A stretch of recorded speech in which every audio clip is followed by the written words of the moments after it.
Hello everyone. This is week 2, maintain cleanliness and school.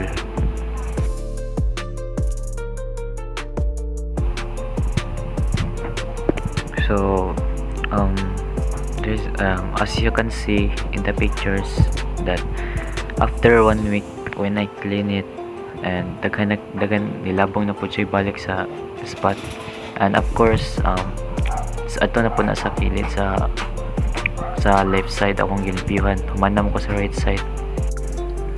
Since 1 week naman ang nilabay, so manubo dyan na ang mga conjugate sagbot. So karon is akong i-maintain ang paglimpyo sa mga sagbot.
As you can see, after the cleaning,